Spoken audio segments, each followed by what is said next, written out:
માટે તમે મને સપનું આપ્યું હતું. એ ભારત તો ખરો પેલો ઉભો રે. આ તો સપનામાં શું કીધું તું? પેલા કે મને સપનું આવ્યું હતું હા અને સપનામાં મેં મને એવું કીધું કે માં મને ગીત ગાવું છે. તો એવું કે તું તાર ભાઈ લઈને આવજે અને પછી ગીત ગાજે. સપનામાં એવું કીધું હા. માતાજી. તો તું તાર ભાઈ લઈ લા તો લઈ લે પછી ગીત ગા ને.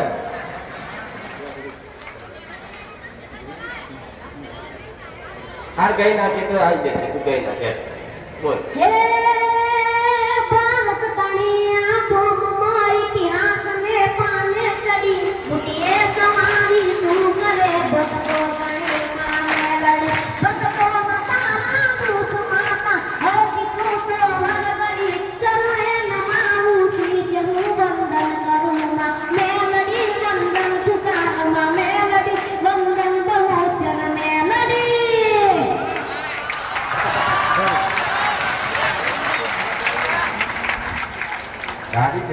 ગાડી થઈ ગઈ નહીં મને આશીર્વાદ. મારા મમ્મી છે એમને ડાયાબિટીસનો પ્રોબ્લેમ હતો અને સારંગપુર જોડે મારું ગામ છે મોટા કશિક સરવાઈ ખાતે. તો એમને પહેલા મહિનામાં 450 જેવી ડાયાબિટીસ રહેતી હતી.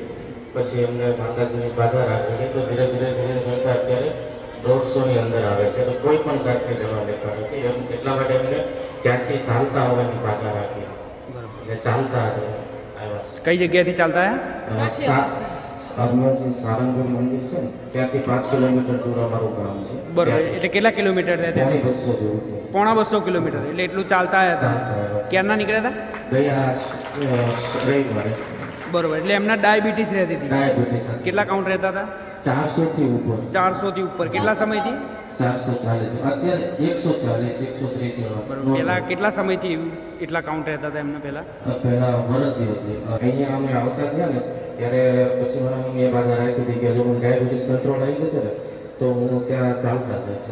બરોબર. તો તમે એ ચાલતા આવવાની માનતા રાખી હા. તો અત્યારે એમને 140 ડાયાબિટીસ આવે. 140. જે પહેલા 300 400 આવતો હતો. 400 થી 400 થી ઉપર ઉપર આવતો હતો અને 440 અને માનતા રાખી એ પછી અત્યારે 140 થઈ ગયું.